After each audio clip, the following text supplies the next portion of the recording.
let's move towards the front. Later, when other friends come, they don't have to walk over you. Or, so if you can move to the first few rows, that would be very supportive of me.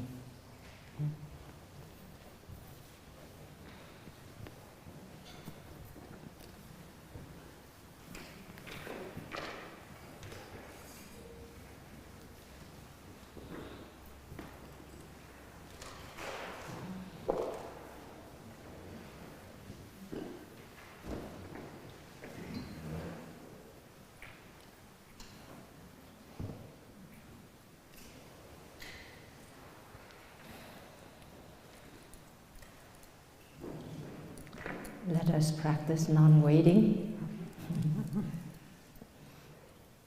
Just enjoy breathing. Enjoy being healthy and alive. Enjoy being able to be together like this. It's rare nowadays to have a community to be with. It's a great happiness.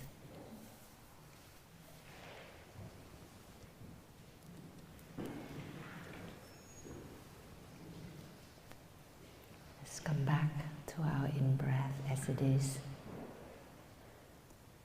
and come back to our out-breath as it is. Hello, in-breath. Hello, out-breath.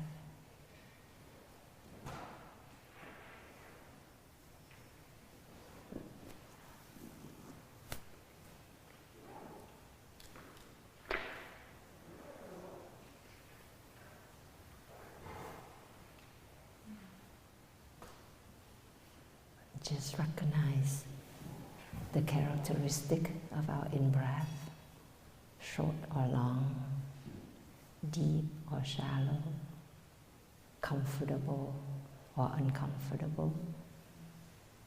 Just notice it, observe it as it is. And then we do the same thing with our out-breath. Just observe it as it is.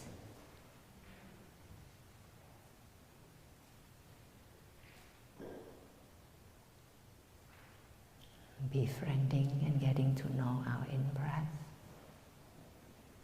Befriending and getting to know our out-breath.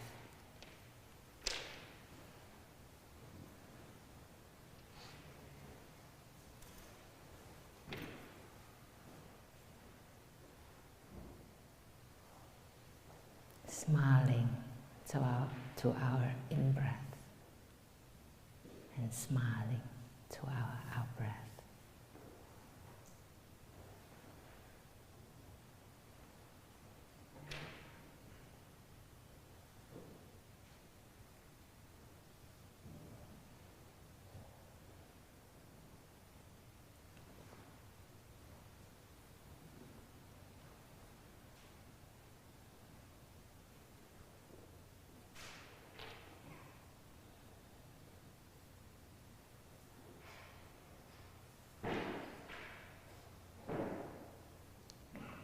Now we can visualize, bring to mind a loved one who has passed away recently or long ago. Hello, my beloved. I'm breathing for you. This in-breath is for you. This out-breath is for you.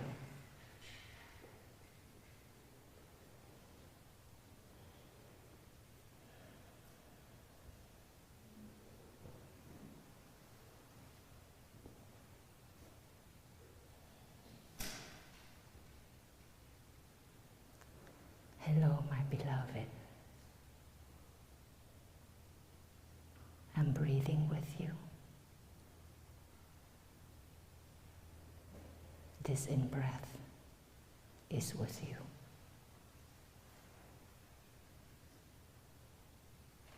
this out-breath is with you.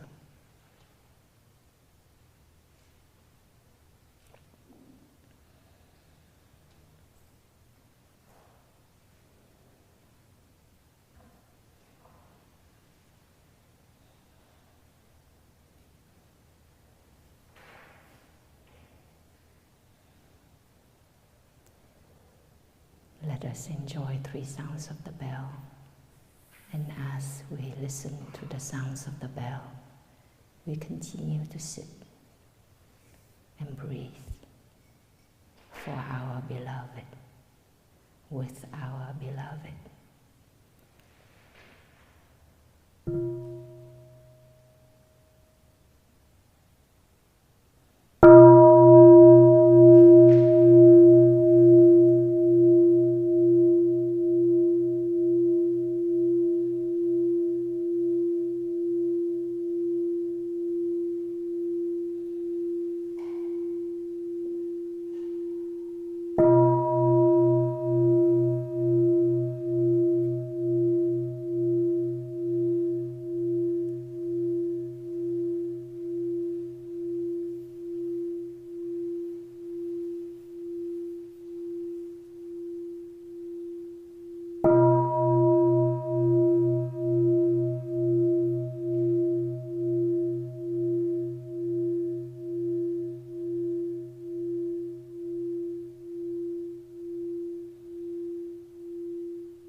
Dear beloved Thai teacher, dear beloved spiritual family,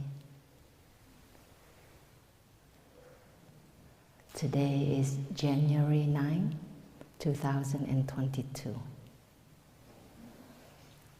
and we are here at Deer Park Monastery on a brilliant Sunday, day of mindfulness. As I was sitting still and breathing, the image of my partner arose in my mind. 21 years ago, on January 12th, 2000, I left the US to go to France, with the intention to find peace within myself. My partner had just died in an accident 3 months before that, on the 25th of September 1999. And within 3 months, I was able to arrange everything to terminate my contract with the hospital, to leave medicine, to go visit my brother and some friends and my partner's mother and sisters, to stay with them for a week, to give up our apartment, and then to go to France with just a backpack with me. And in that moment, all I wanted was peace, because all my life I experienced many losses. I lost my father at a very early age. I actually don't know who he is. My mother disappeared when I was 12, and my brother was only 8 at the moment. So we came to the US as Amerasian children, meaning we were children of the Vietnam War. And the United States government sponsored us and found foster parents for us to live with until we turned 18. So I came to the US, and within 1 year, my grandmother, the most solid, stable presence of my life, for my whole life, she also passed away.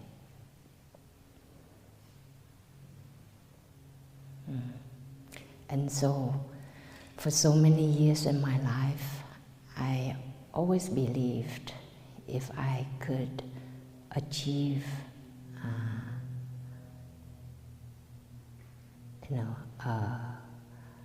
a good career, could be successful academically, if I could find a true love,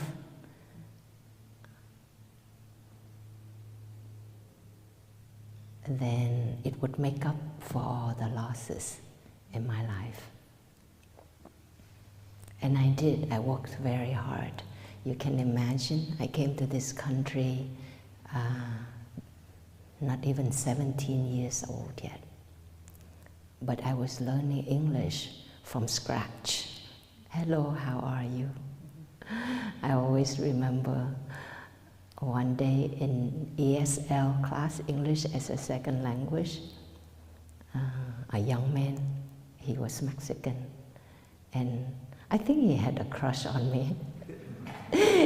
Always wanted, to be my friend, and so he asked me, "Hey, what are you doing?"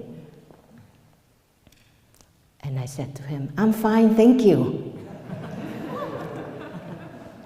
And then 5 minutes later, I realized, oh my God. He asked me, "What are you doing?" And I answered, "I'm fine, thank you." And I was so embarrassed. For the whole day, I would blush when I saw him. And so I started learning English at the age of 17. And I worked so hard that I was able to go to college with many scholarships that I didn't owe anything when I graduated from college.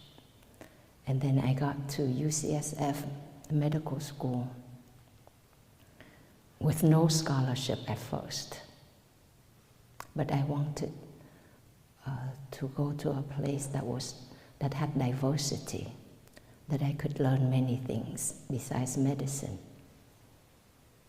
And I worked hard because even I didn't know what aspirin was. Going to medical school, and there were so many common things that I didn't know because I didn't grow up in this country. So I had to learn many things that my colleagues didn't have to learn because they knew it since they were children. So for me to leave medicine, to go to France and ordained, and I was ordained in May 2000. So it's almost, it's 21 and a half years plus now. That was not an easy decision, but I made it because when my partner died,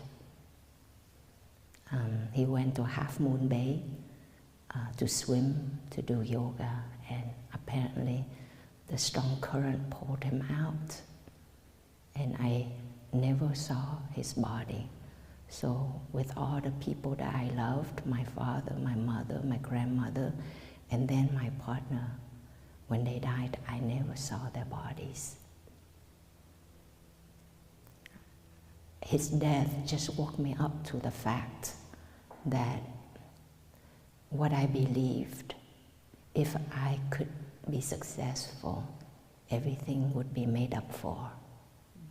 But it wasn't. It wasn't the truth, because as a doctor, you know, with a true love in my life, I wasn't happy. I still seek the past. I was still drowned in the past, in my past suffering.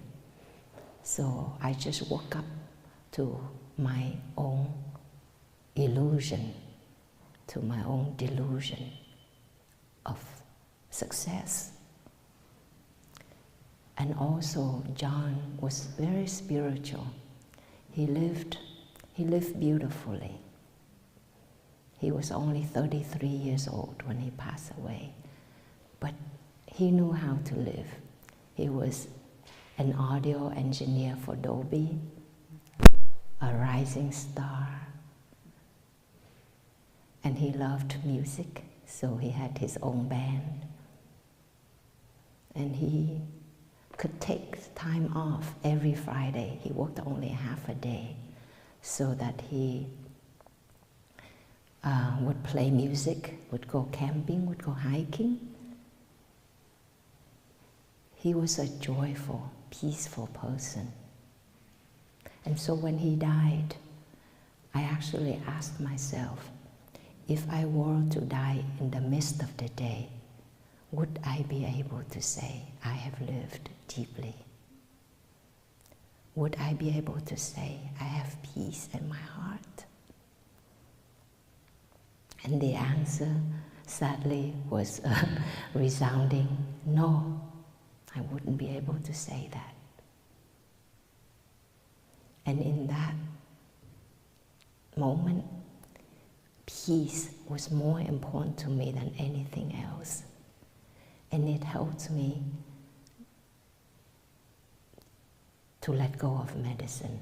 Otherwise, I would never have been able to do that, because I had invested so many years of my life in schooling. It was impossible to let go of something, even though I wasn't entirely happy in it. So to me, to be able to live beautifully is very, very important. And a meaningful death is just equally important. It's the greatest gift we can give ourselves, and we can give our loved ones. When John died, I felt he lived a beautiful life, and he died a beautiful death. Imagine swimming in Half Moon Bay. Yeah? And I even had a dream just the night after he died. In my dream, I was floating in the ocean. My body stretched out so long. It was like limitless, just stretched out like this. And there was no wave. The water was so calm, and I was just floating peacefully.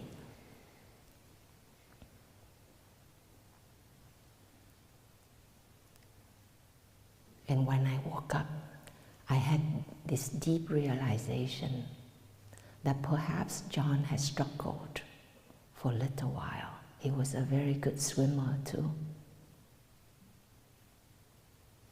But in the last moments, he actually had let go. And he was able to just allow himself to join the limitless space and time, to be embraced by the waves. He didn't struggle anymore. I knew it. I knew it from the dream, and I knew it from his life. I knew he was capable of that. And he did it. And so the deepest lesson that I have learned from my loved ones, including John, was that we need to live beautifully. our daily life, we need to live beautifully.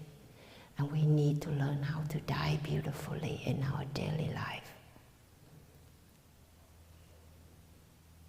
Because that's so important. To have this human life, this one chance, is so rare and important. And it's also a great gift, not only to ourselves, but to our loved ones. It's a great gift that we are able to live beautifully and to die beautifully. It's a gift of non-fear. When I think of John, well now, let's say then, I suffered. My hair turned white within a few days. I woke up and saw many strands of hair just turn white, and my hair was very long, and I was only 31 years old. But over the years I've learned, yes, we need to live. We need to live when a loved one dies. Because if we die with them, if we let ourselves be drowned in despair, in sorrow, in anger, in resentment, then inadvertently we make sure that our loved one is dead. We make sure that they died.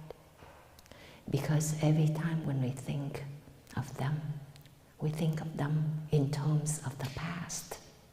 Oh, he was like this, he was like that. We did this, we did that. You see, everything about that person takes place in the past, took place in the past. And so the person is surely dead. So it's so important that we learn to live more meaningfully and more deeply so that our loved one can live on in us, in our daily life. When a loved one dies, it's very painful. One cannot avoid that pain.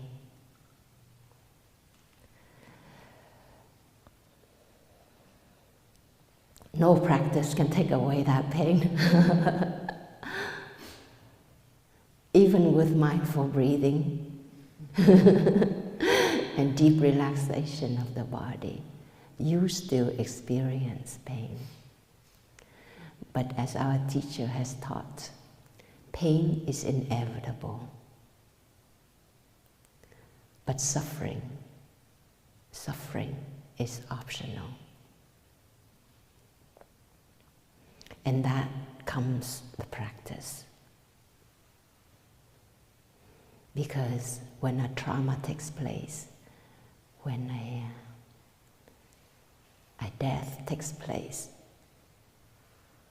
there's a lot of pain. Pain in ourselves, pain in our families, in our community. There's just deep pain.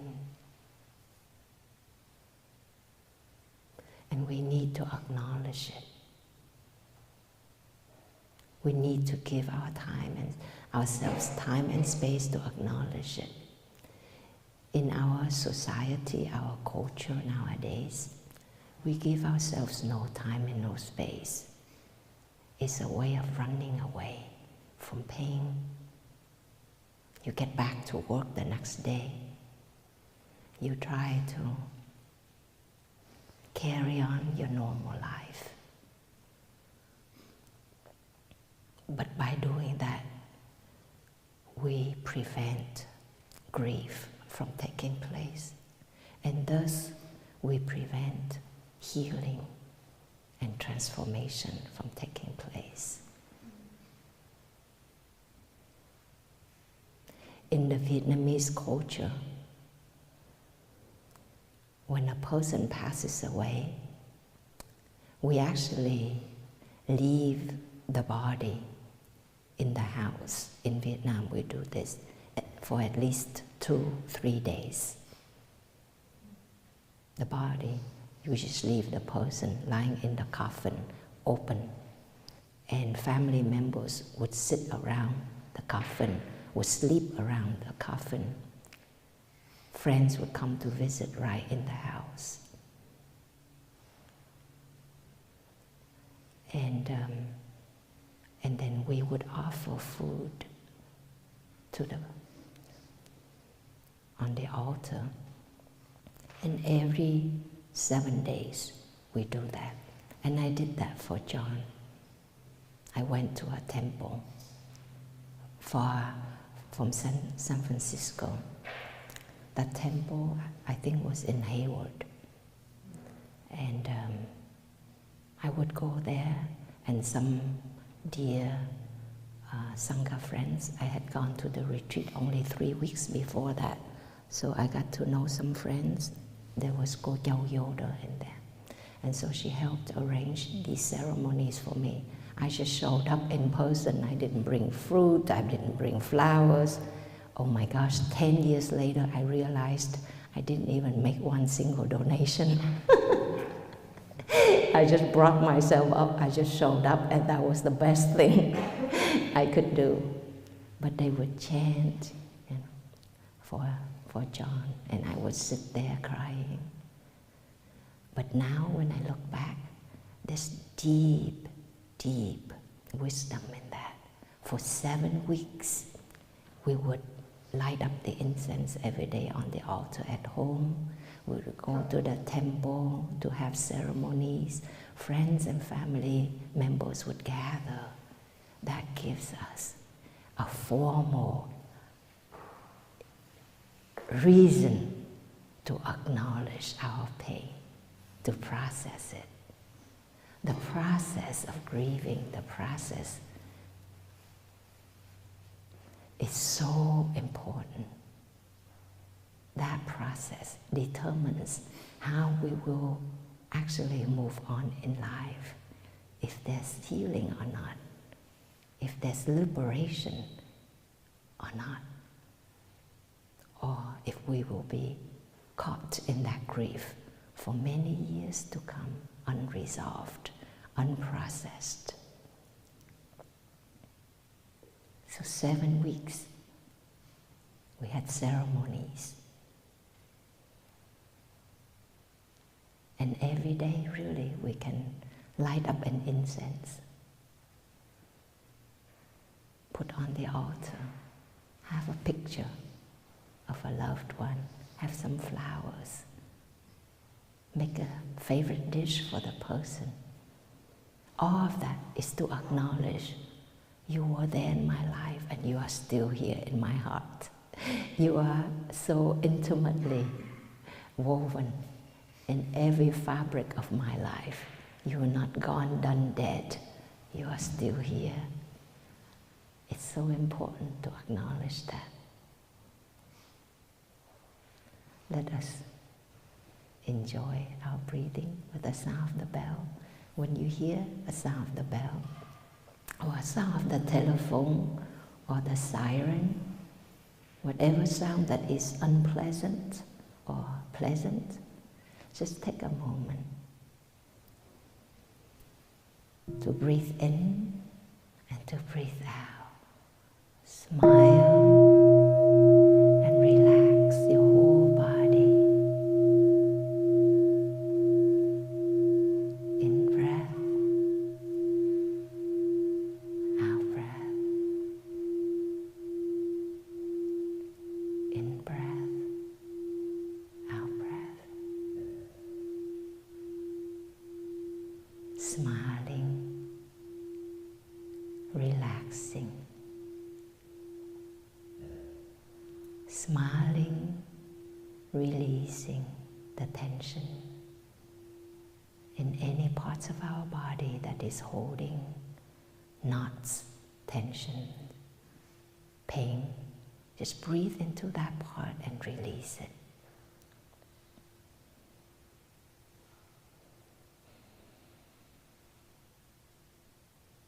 If there's a tightness, in the chest, there's a knot under our sternum. If there's a fist we are unconsciously making, just release it. Breathe into that part and release it. If we feel that the breathing is rapid, laborious,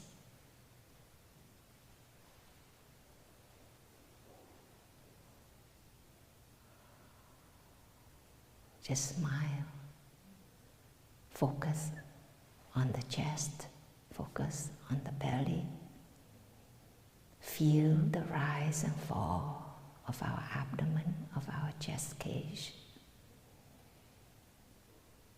And slowly the breathing becomes a little calmer, quieter, more comfortable.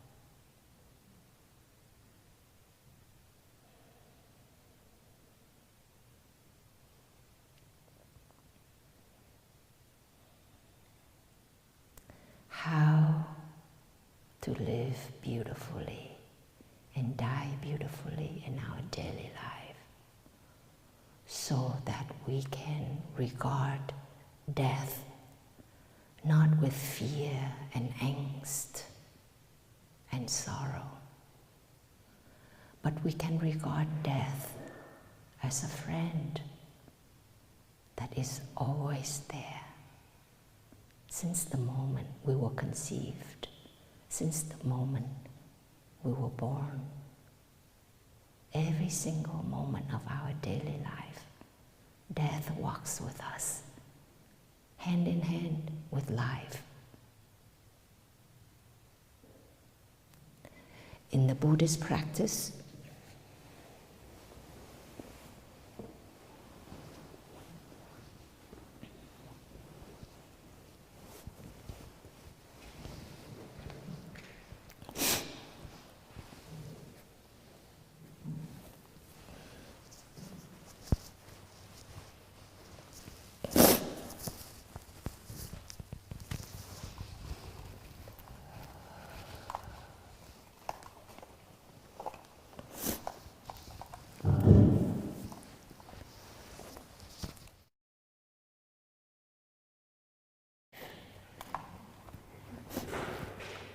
I got it.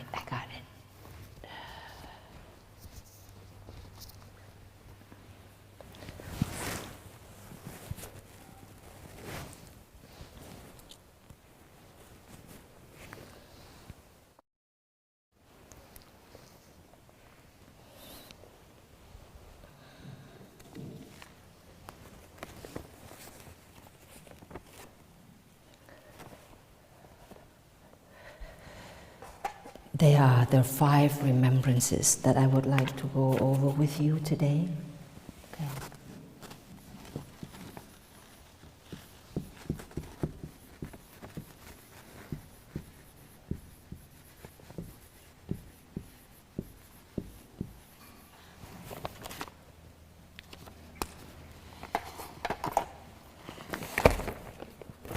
This is something I actually practice in my daily life.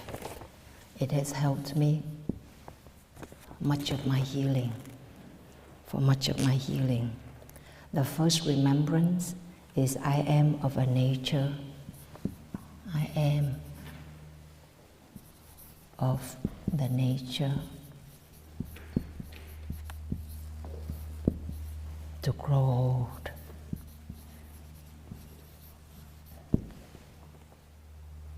There is no way to escape growing old.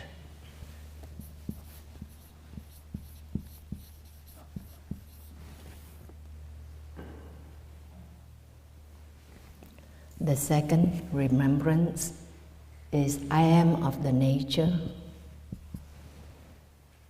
to have ill health.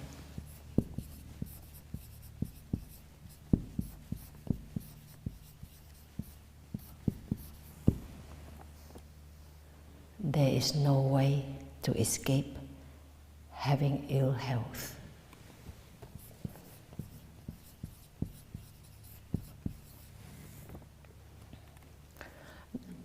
The third remembrance is I am of the nature to die.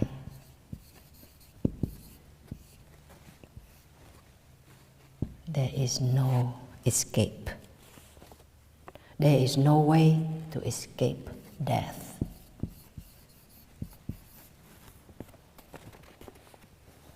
You think it's so morbid, don't you? But it's true. We suffer because we don't acknowledge this truth, because we deny this truth. We want delusion instead.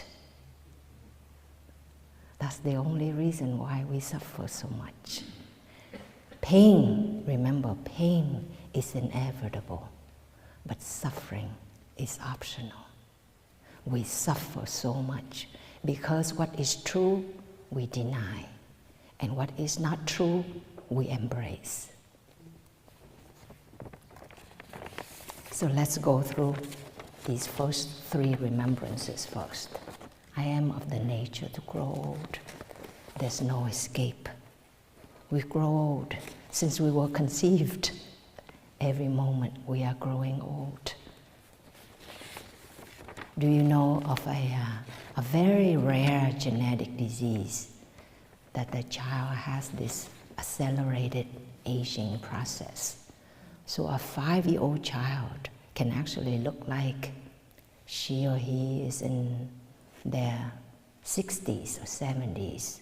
You know, the hair is falling off, the skin is all wrinkled, you know, and the child can develop myocardial infarction, heart attack, or stroke early, like in the teenage year, and dies from it. So that's very drastic. It's just a sped up process. But you can see this, okay? It's called, what's the disease? Progeria. Probably this word is from geriatrics, old, and pro, to go forward, to speed up. Progeria. This is a genetic disease in childhood, very rare. So we know in our daily life we can touch this truth with tenderness, with the practice. Every so often, just lovingly look at your hands. See the spots, the wrinkles. See how the veins have become more evident year after year, See when you don't put lotion, how dry, flaky, and wrinkled that may look. And smile with it. Put some lotion on your hands tenderly and say, I am of a nature to grow old. I say that to myself every so often. I haven't said, John, I am growing old. He was 33. I am 20 years older than him now. Isn't that amazing? Yes. So we acknowledge it. Not to be morbid, not to reject life, but to cherish life as it is right in this moment, right? However young or old you are, in your teens or you're in your 20s or in your 40s or 60s, you are youngest and most handsome and beautiful right now compared to the rest of your life. So celebrate it. Yes, at every stage of your life, you are still youngest and most handsome and beautiful.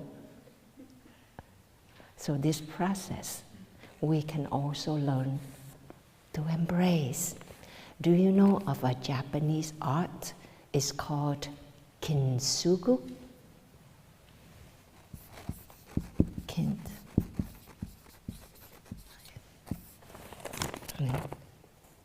Kintsugi. When you have a bowl, a vessel that is very precious to you, like a china, and when it's broken, what happened was that people felt they had to throw those pieces away, even though they really cherished them. And so this art, so for example, you have a bowl like this, and it's broken into pieces like that. Instead of throwing it away, what they do is that they use gold to mend the pieces, to keep the pieces together. Gint means gold and sugi means joint. So you join the pieces together with gold. And so not only you don't have to throw it away, but you celebrate, you keep it, and it becomes a very, an exotic piece of art, gold. And you cherish it because it's so unique, so exotic, right?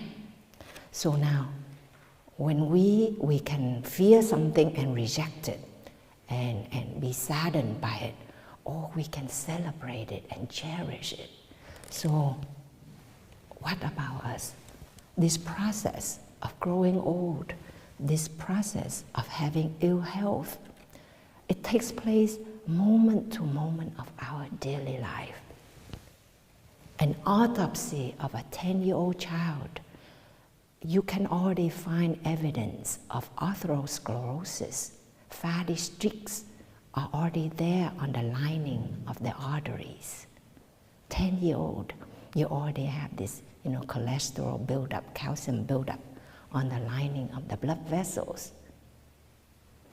And that later will become, atherosclerosis, you will have heart disease, all of the problems that will follow after. But it started in our childhood. Everything that is there, either we can reject it, deny it, or we can celebrate it. We can see that's my nature. And old age can be beautiful. Our teacher, Zen Master Thich Nhat Hanh, he just grew more and more beautiful as he aged.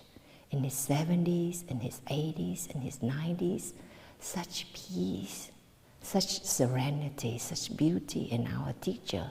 He just looked ageless. And his heart remained young, and he was able to connect to all of his students who were much, much younger than him, and to the children and the teenagers, because he knew how to celebrate this art, kintsugi, to mend everything, the broken pieces of your life, mend it with gold. Make it beautiful.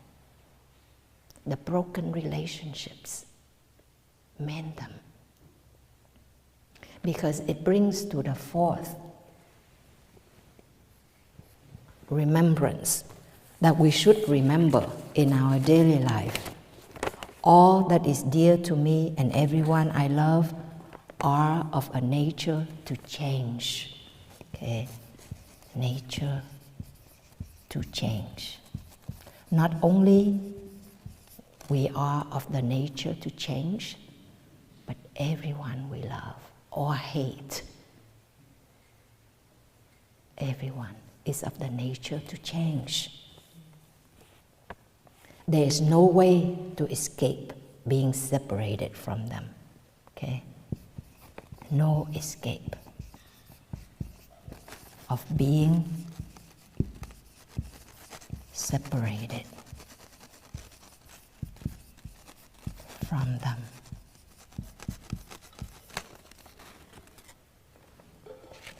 We suffer because those we love, we have to be separated from. We suffer because those we hate or dislike, we have to be close to them. And we want to get rid of them, right? But you know what? Those you love who are near you, but you don't pay attention to. You think, or we think, oh, they'll always be there. I'll get back to them tomorrow, next year, right? And so when they die, we experience deep pain not only because of the loss. We experience deep pain because of regret and guilt, because of unfinished, unresolved business. That is actually what causes more pain than the pain of loss. It's the pain of guilt and regret and resentment. The pain that we did not realize that they were of the nature to change, and they cannot ever be with us forever.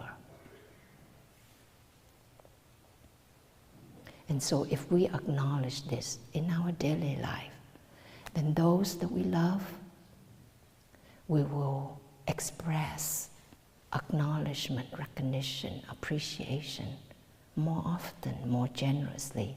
We will do that. I know you are there, and I'm so happy. Thank you. Thank you for being my partner, for being my child, for being my mother, my father. You're not perfect. You caused me a lot of pain. But thank you. You know, I had a very turbulent relationship with my mother. Even though she disappeared when I was 12, and I lived with her less than 6 years of my life. And during those 6 years, actually, she was away working.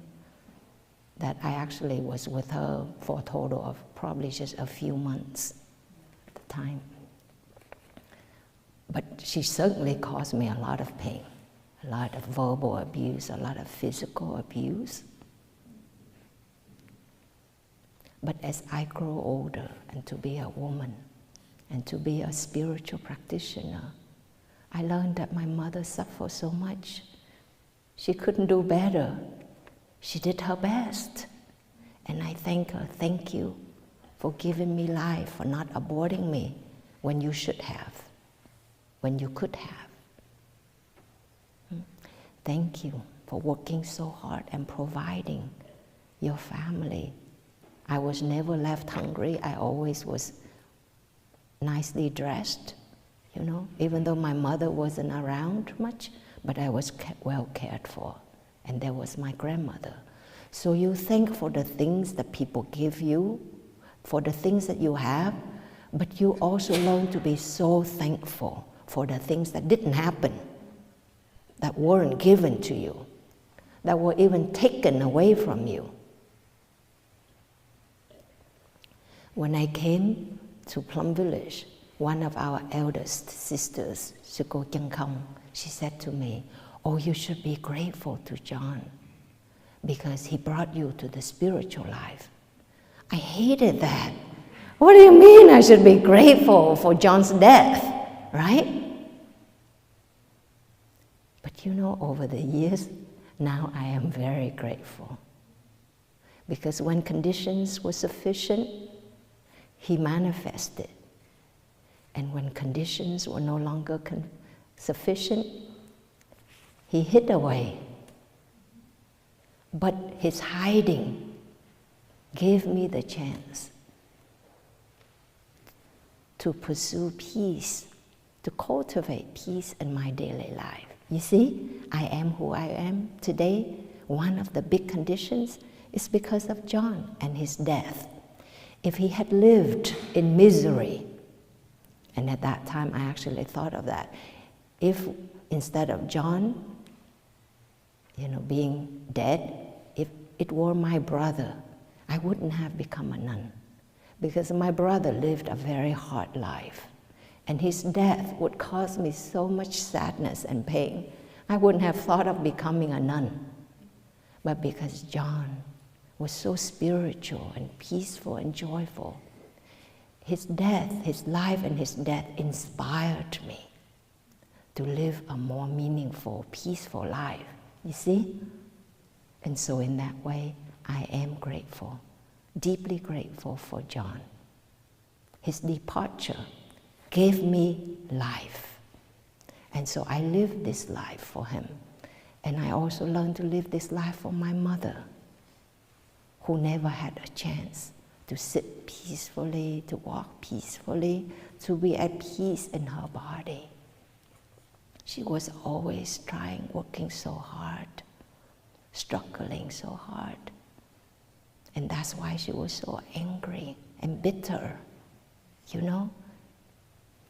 And so when we practice, when we give ourselves time in our daily life to sit quietly and check in with our body, with our breath, we learn a lot. And we allow ourselves to review our life, to review our relationships, instead of running away from pain, feeling afraid of confronting our life. We allow ourselves to look at the broken pieces of our lives. And that's when we have a chance to use gold, to use the mindful breathing, the mindful walking, to use loving speech, deep listening, to use tenderness and love, to heal ourselves, to heal our relationships. Even the person has long gone, like my mother. She passed away in 1980. That means it's like 41 years, almost 42 years now. But I can tell you that my relationship with my mother is so much more peaceful and healthy now than 40 years ago, because I learned to sit for my mother. I learned to walk for my mother. I learned to heal for her and to say, Mother, I'm healing for you. I'm living a life of freedom for you. And actually, just a few weeks ago, I had a dream. In my dream, my mother was lying on her side, and I was behind her lying on my side, and behind me was my brother lying on his side.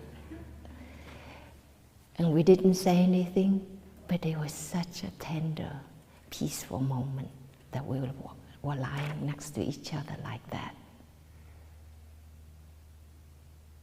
That is the fruit of practice, that we are able to make peace with our loved ones. When they are alive, when they are near us or far from us, and when they have passed away, we can still heal them right inside of us.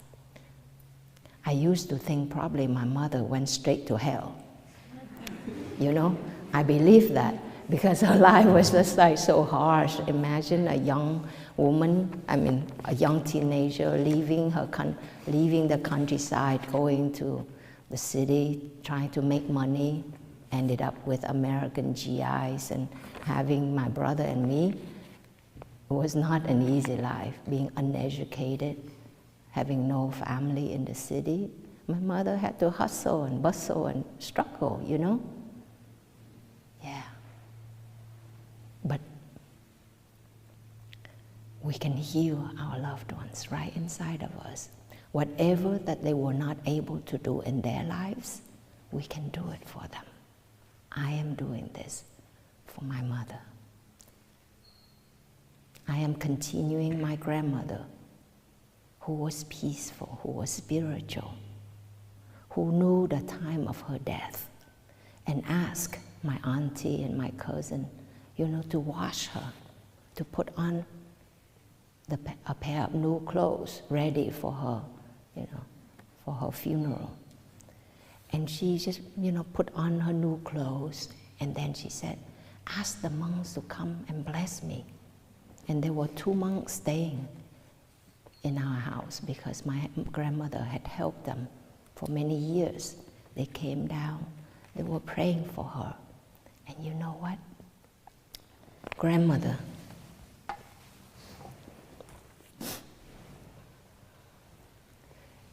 she was lying on her bed, and she was bringing her palms together. And just somewhere here, she stopped. She wanted to make a lotus bud, to join her palms, but she stopped midway, and my aunt bent over trying to help her. And one of the monks said, just leave Grandma alone, let her be. And that's how my grandmother she passed away. Completely at ease and at peace. No fear in her heart.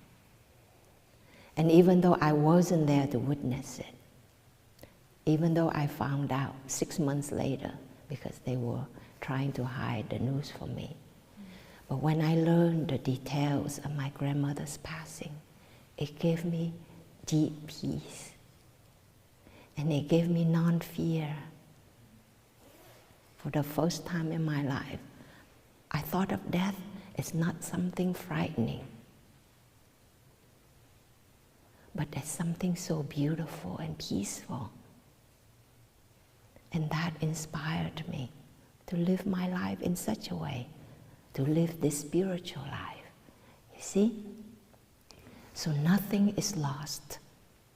Whatever our loved ones were able to do well, we can continue for them.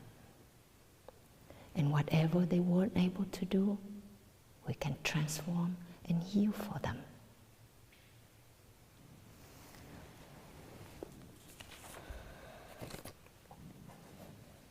And those that we don't love so well, that we wish to get rid of them, I have also learned, when they are far away, I'm just as miserable.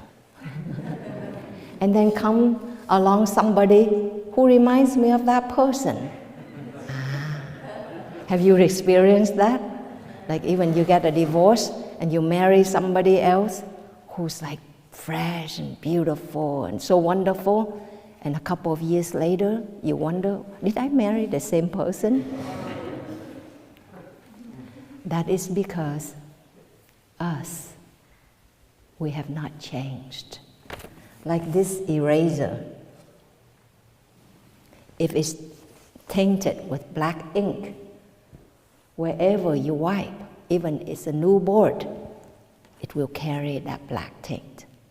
You see, that color taint. So instead of trying to get rid of somebody because you don't have a good relationship with that person,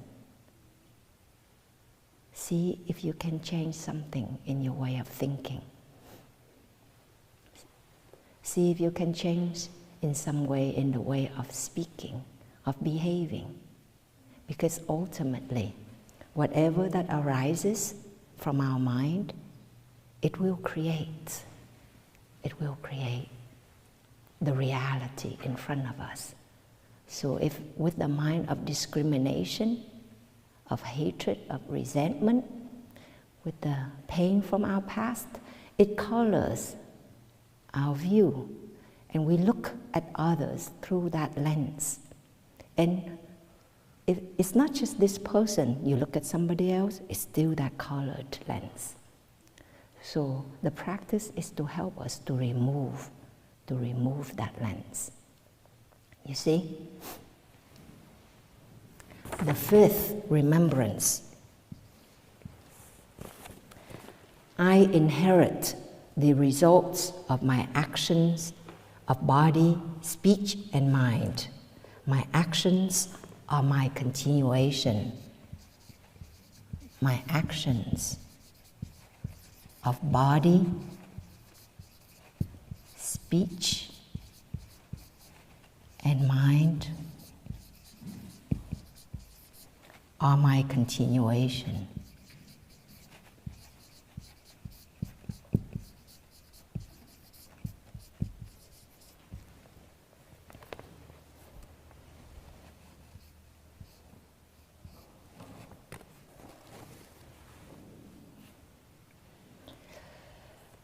There are no fears.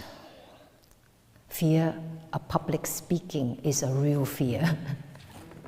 Fear of losing a job is a real fear. In every single one of us, fear of losing a relationship is a real fear.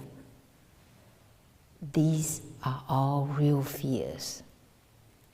Fear of growing old, fear of having ill health, fear of death, fear of being separated from our loved ones, and fear of having no continuation at all.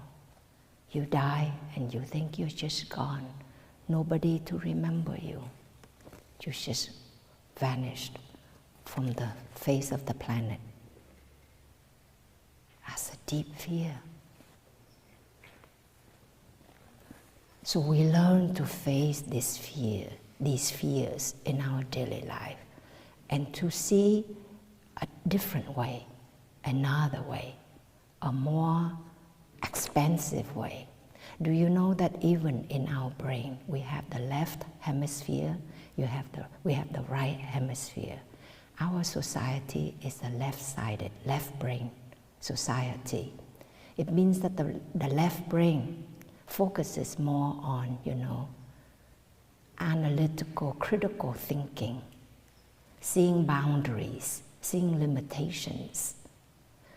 The speech constantly goes on in our mind, the thoughts and feelings. That's our left brain. The left brain always think me, mine, my.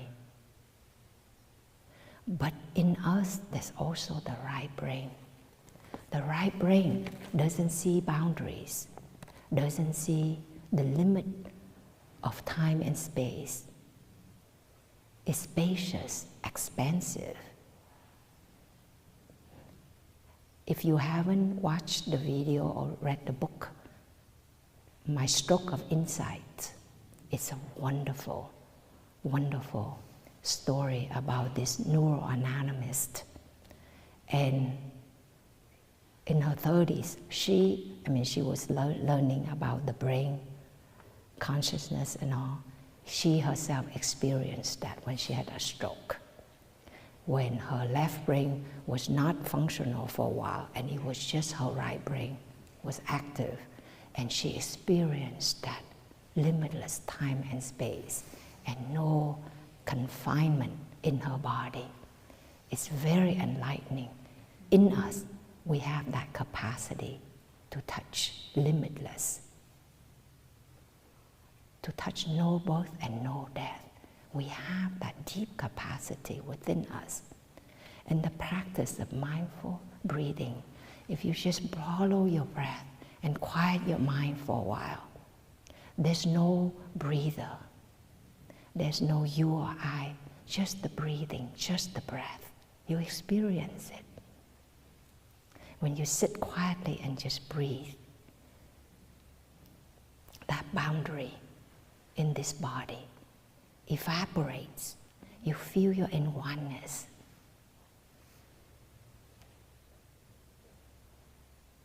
And the mind is quiet. There's no obstacle, no boundary between you and me, you and the other group of people, another nation. You see?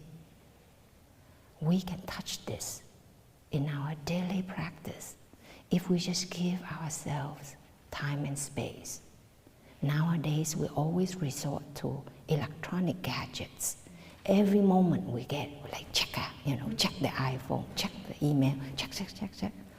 That is living our left brain, strengthening the left brain that causes us to feel so alienated, separated, isolated from ourselves, from our families and society, from the human species, from the animal, plant species, from Mother Earth.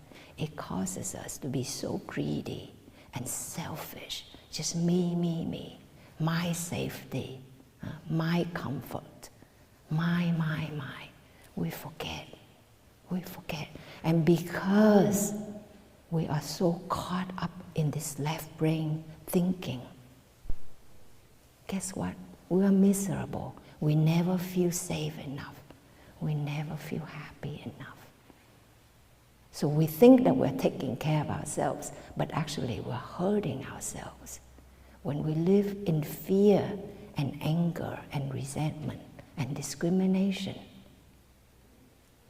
But when we live more of our right brain, more of our nature, of limitless, we can touch deep peace and joy. And we know that our actions of body, speech, and mind are our true continuation. That is our continuation. Our children, yes, they will carry our names. They will continue us. It's true. But deeper than that, much longer than that, far-reaching than that, they are our actions of body, speech, and mind that affect generation after generation after generation when our names are no longer known, when our bodies are no longer identifiable. The actions of thought, speech, and body continue to affect our relatives, our friends, this nation, other nations. You see, when we see that,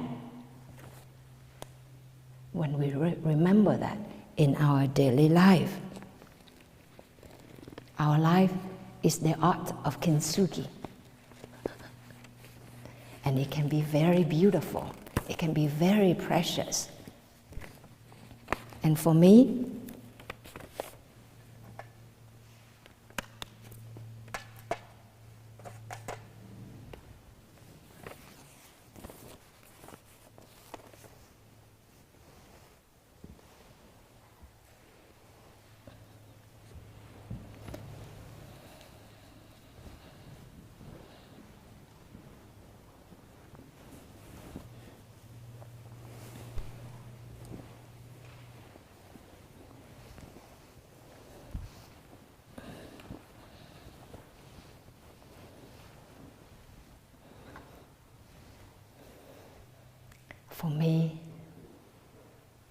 to remember, to practice these 5 remembrances in my daily life, it helps me to cultivate acceptance of myself, of my life. It helps me to accept those I love and those I have difficulties and conflicts with. It also helps me to touch my daily life and daily death so that I don't have to run away from it anymore. Every time when we have a cold or flu, or we have an illness that arises, we can take it as an opportunity to practice deeply these 5 remembrances. During this 3-month retreat, I was sick for a month and a half.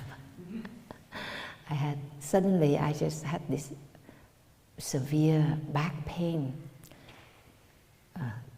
I never experienced muscle spasm in such a vivid way. I could feel like the muscles literally was like a flap of muscle shaking like this right here.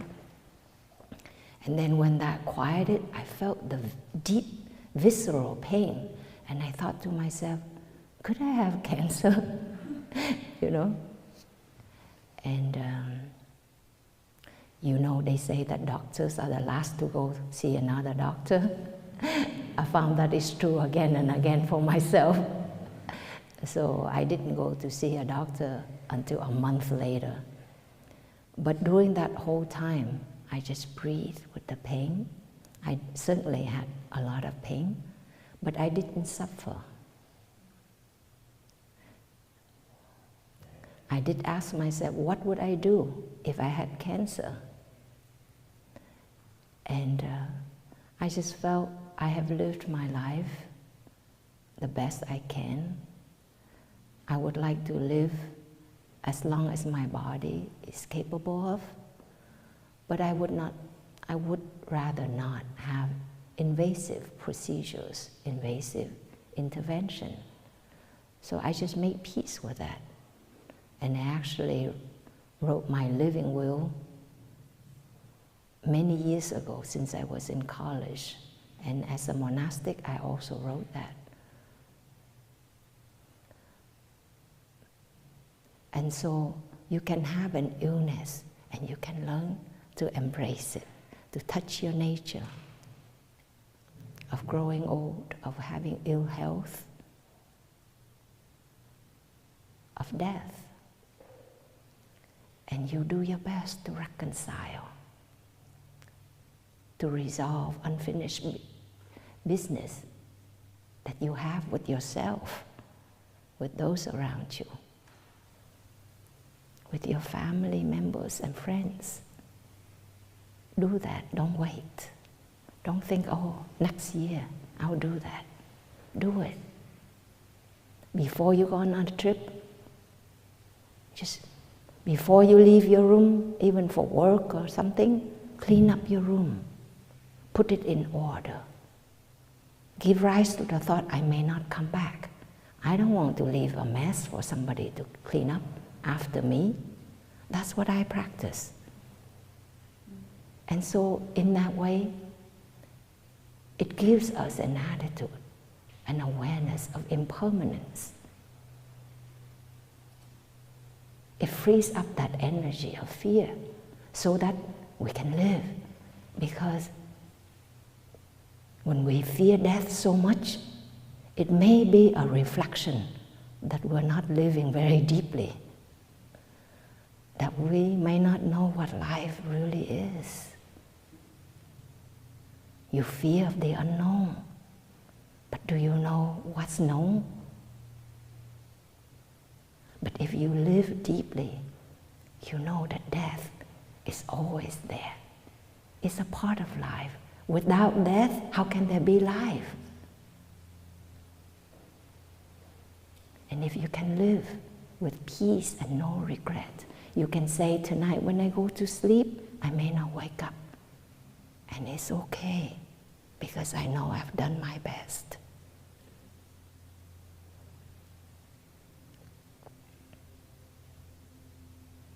To me, that's living beautifully and dying beautifully in our daily life.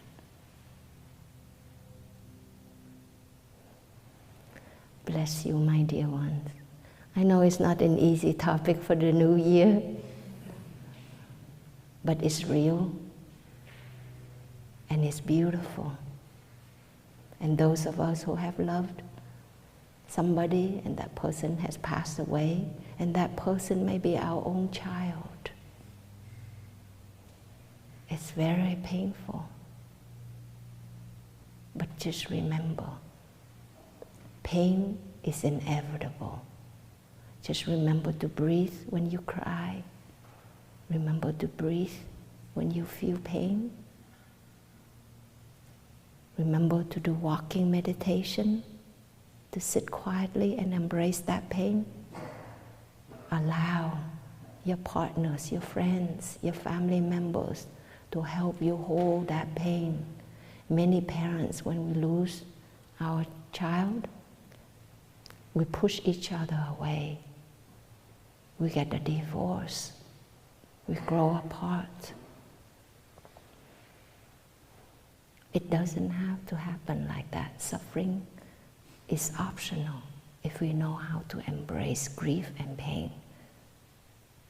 We can learn the art of Sinjitsu. We can learn to live this one precious and wild life, like Mary Oliver said in her poem.